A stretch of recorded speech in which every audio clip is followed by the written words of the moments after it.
Friends, hello. On March 30th, 1867, the following happened. The Russian Empire sold Alaska to the United States of America, and to this day, there are a ton of myths. Was it a sale or a lease? Why sell so much resource-rich land at all? Was it a setup? Did we even get the money? Today I'll sort out these myths in detail, and today we'll talk about why Alaska was sold. Who discovered Alaska? Let's start with a quote from the band Lyuba. "We've got plenty of red cloth. We'll sew shirts for everyone, lads." Ah, crown of the Russian Empire, Catherine, you were wrong. Don't play dumb, America. We won't hurt you. Give back the land, dear Alaska. Give Mother back her own. That's from Don't Play Dumb, America. I remember hearing this song in my late school years, and for a long time, I was sure our Empress Catherine the Great carelessly signed a paper and sold Alaska to the Americans. Let's agree right away, nothing of the sort. Catherine had nothing to do with the sale of Alaska to the U.S. It happened much later. But let's begin with, what is Alaska? How did it enter the Russian Empire? And what did it mean to Russia? The name Alaska comes from Aleut, big land. It's truly vast. Kodiak Island, for example, is now the second largest island of the U.S. after Hawaii. The island chains stretch almost 1,700 kilometers.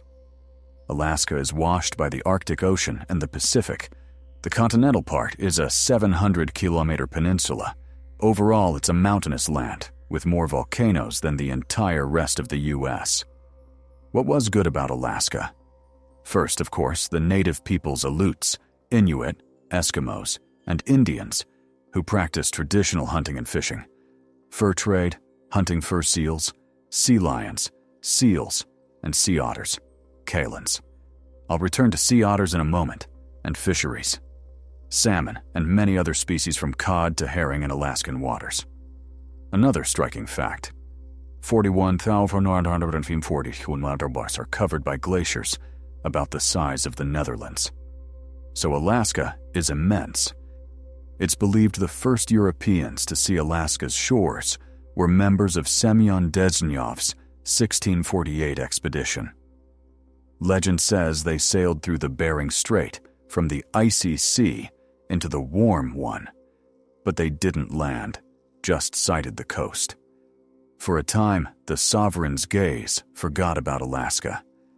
Under Peter the Great, as soon as circumstances allowed, he ordered the Pacific explored and sent Vitus Bering, who began surveying. Bering sailed the same strait Desnyov had, but due to poor visibility, did not see the outline of North America. Alaska was opened later. 1732, an expedition Mikhail Gvozdev's ship St. Gabriel passes the Bering Strait, and the first Russians step onto Alaskan soil. Thus, the territory is discovered, recorded, and becomes land, claimed by the Russian crown. The expedition returns. Fedorov soon dies, and again Alaska is neglected. In 1741, Bering returns. He reaches the Aleutian chain. What does he find? Indigenous peoples, Aleuts, Inuit, Indians, poorly armed and initially fairly peaceful. Russians begin to develop Alaska. Naturally, the first to arrive are merchants and adventurers, as always happens with new lands. Fish, furs, a fur trade to supply the mainland Russian Empire. The next big step is the creation of the Russian-American Company. The Russian-American Company, you know about Europe's East-West India companies. Russia created a Russian-American Company to develop Alaska, extract everything valuable, and sell it profitably in Russia. The company is founded. Part of the shares, by rumor, are gifted to the emperor, and business takes off. The company grows rapidly. Russian merchants begin mastering the American continent. Local natives hunt dobaicha, taking of game, and sell furs, which are resold on the mainland. The Russian-American Company is a monopoly, earning huge money. Many sources even call it the most profitable company in the Russian Empire. Hard numbers are scarce, but the claim is widespread. It holds a monopoly on the fur trade from Alaska. Later, gold and oil will be found. But at that time, oil had no market use, a medicine, and the great gold rush came later, without us. Meanwhile, Russians pushed down to San Francisco, establishing Fort Ross, initially Fort Rumyantsev. In the early 19th century, this Russian America emerges. Our merchants trade with San Francisco, first furs, then whalebone, baleen, whale oil, and huge quantities of ice, a big business for summer storage in cellars, restaurants, etc. Ice blocks are shipped from Alaska. In return, from California to Alaska, they bring everything the colonists need, from powder and shot to food absent locally. This Russian colonial system grows rapidly. 1808 Fort Rumyantsev is laid down. By 1853, at Novoarkhangelsk, a steamship is launched, built entirely on Alaska, with no imported parts fully made there. The Orthodox Church actively plants the diocese. Overall, it's thriving. Two key figures, sadly little known today, are Alexander Baranov and Grigory Shelikov, founders of the Russian-American Company, and the men who built this big business again, the most successful company in Russia at the time. Relations with Americans. Of course, there are clashes with Indians over fur prices, or over Russians expanding on native lands. These skirmishes happen, sometimes very bloody, but the colonists generally hold their own. With the discovery of gold in Alaska, American colonists and prospectors begin arriving. America is close by. They pan for gold. Russians and Americans trade and coexist fairly normally. Recall the American War of Independence. Which major power supported the Americans? The Russian Empire did. This later becomes a basis for the sale and for the alignment of relations. Each side sees the other as a natural ally against Great Britain, and we supported them. Why Alaska was sold. As a former business person, I know the key question. Where did it go wrong? Things go sour in the mid-19th century. The animal in question is not the sea otter in the image, but let's talk sea otters, caedlins. The sea otter, a marine mustelid, has a prized, oily, water-shedding pelt. They were massacred in a wasteful way. By mid-century, the commerce collapsed. The sea otter was almost wiped out. Check any source. The sea otter is now a red list animal whose population is still recovering. Russians, together with natives, overhunted them. The Russian-American Company turns from super profitable to bankrupt. Its debt to the state by the time of sale, 722,000 rubles in gold. Alaska was sold for 11 million rubles equivalent, and the company's monopoly was broken. Other merchants began buying furs from natives at better prices. The business slid into disarray. That's fact one. Fact two. Trade was originally run by merchants. Later, naval officers filled the administration. Many didn't understand commerce. According to traders, bureaucratization disrupted logistics, pricing became wrong, and merchants were squeezed out of top management. Meanwhile, in the Far East, Russia annexes vast territories, Amur and Primorye, and that's where the sovereign's eye turns. We, the empire, want to develop those contiguous regions. Alaska is on another continent. In St. Petersburg, focus shifts east. Alaska becomes a problem. Once a cash stream, it now requires subsidies, is far away, and flooded by American prospectors. Governor General of Eastern Siberia, Count Muravyov-Amursky, in 1853, writes to the emperor, "We will lose Alaska for various reasons. Economically, it's useless. Nearby America is gaining strength-bought Louisiana from the French, Texas from Mexico, and will strive to round out its territory. They'll take Alaska with or without war. Many Americans are settling there, and we can't logistically wage war-moving troops there is insane. He suggests we must consolidate on the Asian Pacific coast, where Britain is pushing in. This is the first time this thought surfaces in high circles. Another key moment, the Crimean War, 1853–56, is lost. The treasury is drained. Russia seeks a foreign loan of 42 million rubles due to budget deficit. We had just fought the British and French. If they start causing trouble in the Pacific, we need an ally, and America seems the logical ally against Britain. In 1857, the emperor's brother, Grand Duke Konstantin Nikolaevich, writes, "Selling would be timely. America always seeks to unify North America and will take our colonies. We won't be able to hold them. They bring little benefit. The loss wouldn't be grievous." The emperor writes in the margin, "This idea is worth considering."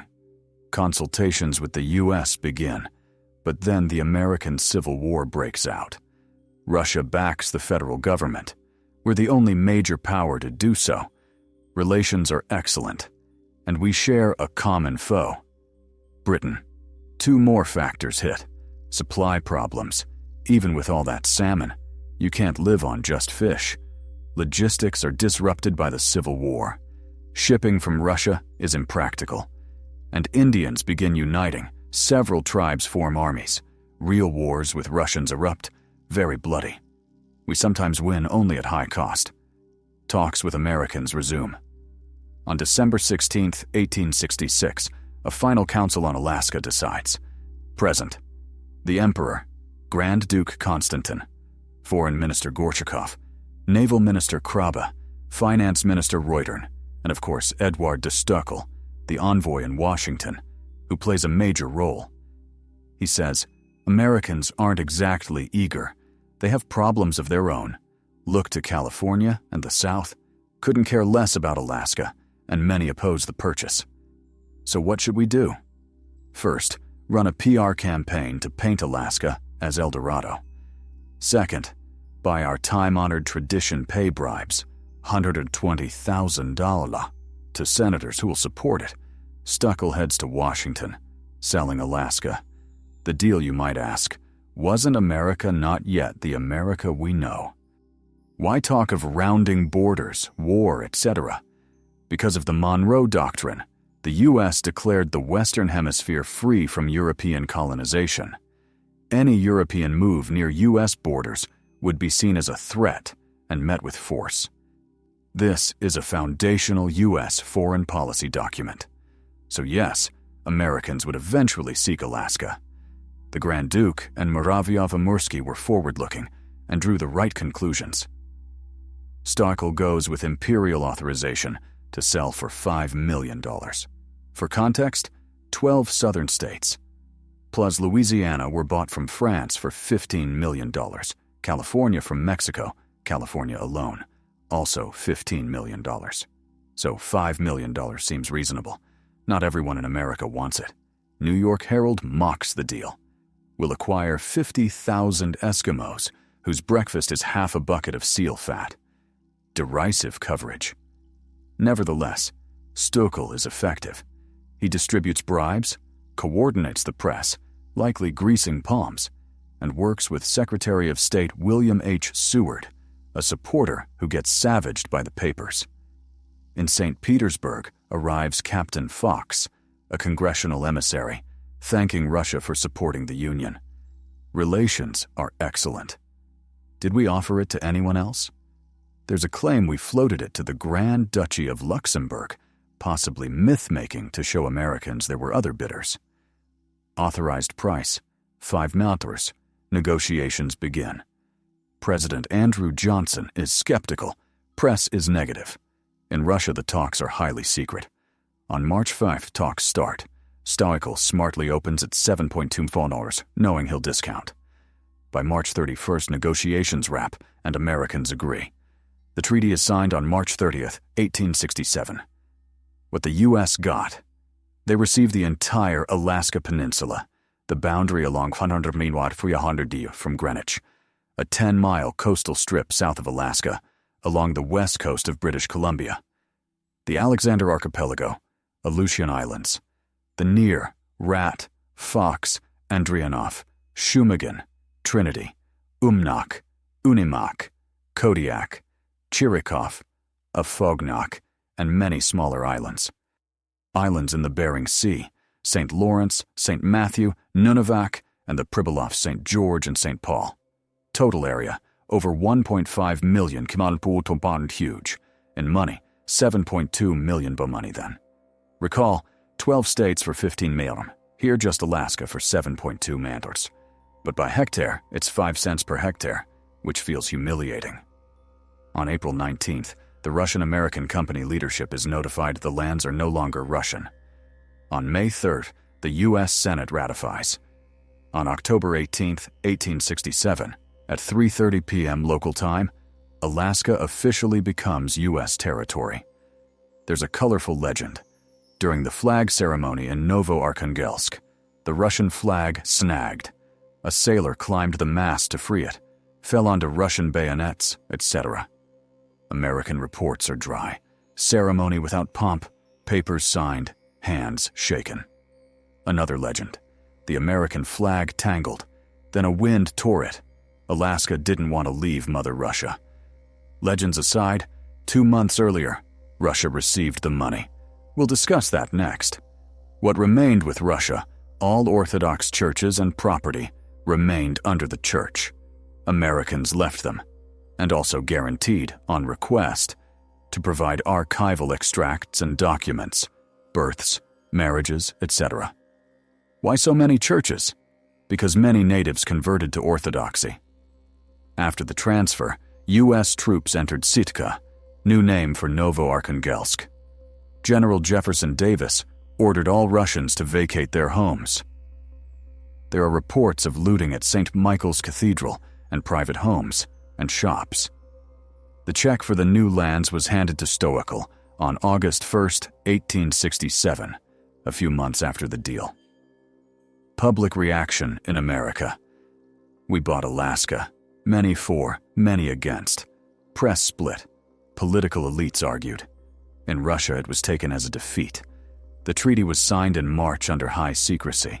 The public learns only in November. It's clear the government wanted it quiet. When leaks hit the press in summer, the publisher of Golos, Krajewski, blasted it. Will the labors of Shelikov, Baranov, Klebnikov, and other self-sacrificing men be enjoyed by foreigners to reap the fruit? Public opinion in St. Petersburg and Moscow echoed that. A saying appeared. Well, at least it wasn't a granary we sold. The criticism was quickly suppressed, but in elite circles, a durable rumor spread that the Americans' reputation in the region rose while ours fell. Then came the myth, likely launched by political operatives, that it wasn't a sale, but a 99-year lease like Hong Kong, and it would be returned. This myth lived long.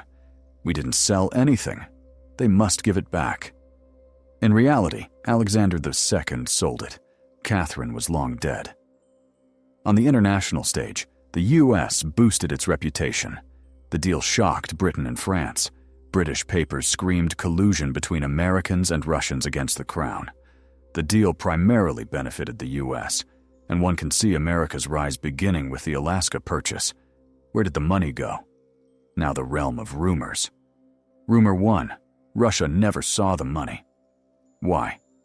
Of the 7.200, 120, 200K Stoeckl bribed away and pocketed some. The rest was sent to Britain, though our relations were awful, to convert to gold. That gold was loaded onto the bark Orkney, which exploded and sank en route to St. Petersburg. There's even the story of an American, William Thompson, who planted the charge and later died of sepsis after a failed suicide. Thus, no ship, no gold. Myth. In reality, yes, 120K went to bribes press, but the 7.2 equaled 11,362,000 plus rubles, and that money was used to buy railway materials. Russia was entering the railway age. The funds went to lay track on the Kursk-Kiev, Ryazan-Kozlov, and Moscow-Ryazan lines. If you ride the Moscow-Ryazan route today, know it was built with Alaska sale proceeds. What was 11,362,481 rubles to the budget? Total Russian expenditures were about 400 million, so 11 versus 400 is small. But we had a budget deficit seeking a 45 million loan, and 11 against 45 is much more meaningful. What happened next in Alaska, to the Americans' delight and our regret, in 1880, a large ore deposit at Juneau was found. In the early 20th century, the largest placer gold deposits were discovered, launching the gold rush so vividly depicted by Jack London. By the mid-1980s, Alaska had produced nearly 1,000 tons of gold total. Today, Alaska ranks second after Nevada in gold and second in oil. It also has gas. The Red Dog mine produces 10% of world zinc. By the 1920s, the 7.2-meter purchase had yielded the U.S. about $200 million in profit. Of course, it's easy in 2023 to smack our forehead. Why did we sell? But who then knew about oil's future? In the 19th century, oil didn't play the role it later would. Gold in quantity hadn't yet been found. So hindsight is 20/20. Descendants of Russian colonists. There are still descendants of Russians in Alaska and California. When Alaska was sold, most residents were shipped back to Russia, but around 200 remained. Some say only 15 took the U.S. oath, an easy process then. The Russian Orthodox Church remained and continued sending missionaries into the 20th century. Russian society initially didn't grasp the sale secrecy shrouded it. When it became public, outrage erupted, then was muffled. The legend of the sunken ship we covered. The 99-year lease myth lingered. Another twist appeared because Alaska became the 49th state on January 3, 1959. People claimed the lease ended, and Khrushchev told Kennedy, "Keep it." Obviously false.